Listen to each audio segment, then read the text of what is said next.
আসসালামু আলাইকুম ওয়া রাহমাতুল্লাহি ওয়া বারাকাতুহু। প্রিয় নবীজির প্রিয় দেশে অনুষ্ঠানে আপনাদেরকে স্বাগত জানাচ্ছি আমি মোহাম্মদ হিদায়াতুল্লাহ। প্রিয় দর্শক শ্রোতা, এই মুহূর্তে আমি কথা বলছি মাকবারাতুল মুআল্লার প্রান্ত থেকে, যা মসজিদে হারাম থেকে মোটামুটি 1 কিলোমিটার দূরে অবস্থিত। এখানেই শায়িত আছেন প্রিয় নবীজির বেশ কিছু সাহাবী। প্রিয় নবীজি সাল্লাল্লাহু আলাইহি ওয়াসাল্লামের রক্তের বাঁধন আমাদের মা জননী প্রথম স্ত্রী আল্লাহ রসুল সাল্লাল্লাহু আলাইহি ওয়াসাল্লামের খাদিজাতুল কুবরা রাদিয়াল্লাহু তাআলা আনহা। প্রিয় নবীজি সাল্লাল্লাহু আলাইহি ওয়াসাল্লামের চাচা আবু তালেব এখানে শায়িত আছেন। এখানে শায়িত আছেন প্রপিতামহ আব্দে মানাফ এবং হাশিম। এখানে শায়িত আছে প্রিয় নবীজি সাল্লাল্লাহু আলাইহি ওয়াসাল্লামের কলিজার দুই টুকরা সন্তান কাসেম এবং আব্দুল্লাহ। নবীজি সাল্লাল্লাহু আলাইহি ওয়াসাল্লামের আত্মীয় স্বজন সহকারে অসংখ্য অগণিত সাহাবীর কবরস্থান যেখানে, প্রিয় দর্শক শ্রোতা, সেখানে আপনাদেরকে এখন স্বাগত জানাচ্ছি। আমরা একটু পরেই আসরের সালাতের পরেই এই মাকবারাতুল মুআল্লা খোলা হবে, সেখানে ইনশাআল্লাহ আপনাদেরকে দেখানোর চেষ্টা করব। লোকজন এখানে সমবেত হয়ে থাকে জিয়ারত করবার জন্যে, কবরকে দেখে দেখে তারা নিজেদের মৃত্যুর কথা স্মরণ করবার জন্যে। প্রিয় দর্শক শ্রোতা, দেখতে পাচ্ছেন আমার ঠিক পিছনেই মাকবারাতুল মুআল্লা, যে মুআল্লার গেটেই লিখে দেওয়া আছে দুআ ও জিয়ারাতিল কুবুর, আসসালামু আলাইকুম আহলাদ দিয়া মিনাল মুমিনিনা ওয়াল মুসলিমিন ওয়া ইন্না ইনশাআল্লাহু বিকুম লাহিকুন নাসআলুল্লাহ লানা ওয়া লাকুমুল আফিয়া। ইনশাআল্লাহ আমরা কিছুক্ষণের মধ্যেই যখন গেট খুলে দেওয়া হবে জিয়ারতের উদ্দেশ্যে আমরা ভিতরে যাব, সাথে আপনারাও থাকবেন আশা করছি ইনশাআল্লাহ। রবির নির্দিষ্ট প্যাকের একটি অংশ বিদ্যানন্দের মাধ্যমে চলে যাবে সুবিধাবঞ্চিতদের ইফতারে। রবি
দর্শক শ্রোতা, আমরা এখন যেই মাকবারার সামনে দাঁড়িয়ে আছি, এখানে শায়িত আছেন প্রিয় নবীজির স্ত্রী আম্মাজান খাদিজাতুল কুবরা রাদিয়াল্লাহু তাআলা আনহা। তার পাশেই এখানে কোনো না কোনো একটি জায়গায় শায়িত আছে আল্লাহ রাসূল সাল্লাল্লাহু আলাইহি ওয়াসাল্লামের কলিজার টুকরা সন্তান কাসেম রাদিয়াল্লাহু তাআলা। এখানে প্রতিটি পাথরের নিচে একজন করে মৃত মানুষ শায়িত আছে, কিন্তু কোন পাথরের নিচে কার কবর এটা আদৌ জানা সম্ভব। এটি এমন একটি কবরস্থান যেখানে অসংখ্য অগণিত সাহাবী, পুরুষ সাহাবী, নারী সাহাবীদের কবর রয়েছে। একটু পরে আমরা আপনাদেরকে নিয়ে যাব ইনশাআল্লাহ হযরতে আব্দুর রহমান ইবনে আবি বকর রাদিয়াল্লাহু তাআলা এর কবরে।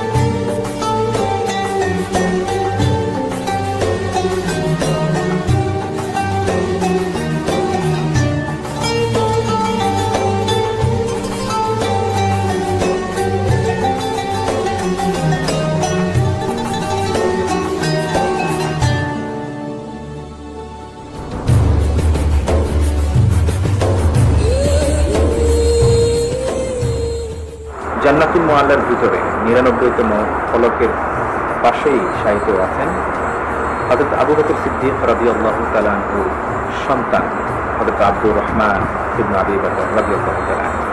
হযরত আব্দুর রহমান ইবনে আবি বকর রাদিয়াল্লাহু তাআলা বিশ্বনবী সাল্লাল্লাহু আলাইহি ওয়াসাল্লামের ইন্তেকালের আগে যার হাত দিয়ে আল্লাহ রাসূল সাল্লাল্লাহু আলাইহি ওয়াসাল্লামকে মেসওয়াক করিয়েছিলেন আম্মা জান আয়েশা সিদ্দিকা রাদিয়াল্লাহু তাআলা, সেই সময় মেসওয়াক আনতে সাহায্য করেছিলেন হযরত আব্দুর রহমান ইবনে আবি বকর রাদিয়াল্লাহু তাআলা। সেই সাহাবীর কবর এখানে।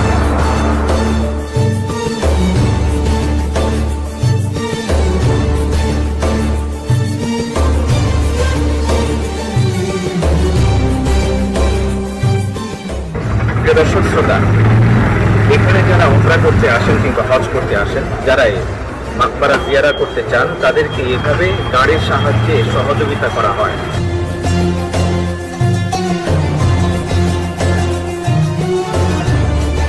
আমি এখন যেই কবরটি জিয়ারত করতে এসেছি সেটি হচ্ছে হযরত আসমা বিনত আবি বকর রাদিয়াল্লাহু তাআলা। আবু বকর রাদিয়াল্লাহু তাআলার কন্যা সন্তান হযরত আসমা রাদিয়াল্লাহু তাআলা আনহা।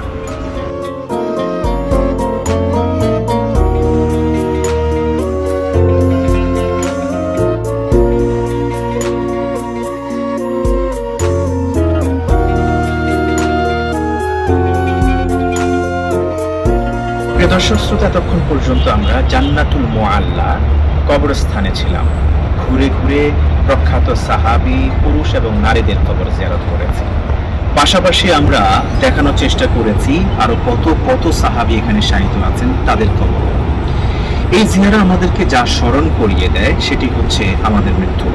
একদিন আমাকে আপনাকে সবাইকে এই পৃথিবী ছেড়ে চলে যেতে হবে। অতএব আমাদের বুদ্ধিমান যারা, তাদের করণীয় হচ্ছে মৃত্যু আসার আগে মৃত্যুর জন্য প্রস্তুতি গ্রহণ করা। নবীজি সাল্লাল্লাহু আলাইহি ওয়াসাল্লাম জীবনের শুরুর দিকে তিনি অবশ্য নিষেধ করেছিলেন কবর জিয়ারত করতে, কারণ মানুষ কবরে গিয়ে অনেক বেদাত এবং কুফরি কাজ করে থাকে। পরবর্তীতে তিনি বলেন, আলা ফাজুরুহা, তোমরা এখন থেকে কবর জিয়ারত করবে, ফাইন্নাহু তুযাক্কিরুল মাউত, কারণ এই কবর জিয়ারত তোমাদের মৃত্যুর কথা স্মরণ করিয়ে দিবে। প্রিয় দর্শক শ্রোতা, মক্কাতুল মুকাররমা থেকে কাবা ঘরের 1 কিলোমিটার দূর জান্নাতুল মুআল্লার কবরস্থানের প্রান্ত থেকে প্রিয় নবীজির প্রিয় দেশে অনুষ্ঠানের আজকের এই পর্বে এখানেই টানছি। দেখা হবে নতুন কোনো পর্বে, নতুন কোনো স্থানে। ভালো থাকুন, থাকুন সুস্থ। হাদা মা ইনদি ওয়াল ইলমু ইনদাল্লাহ, আলাইহি তাওয়াক্কালতু ওয়া ইলাইহি উনীব। ওয়াসসালামু আলাইকুম ওয়া রাহমাতুল্লাহি ওয়া বারাকাতুহু।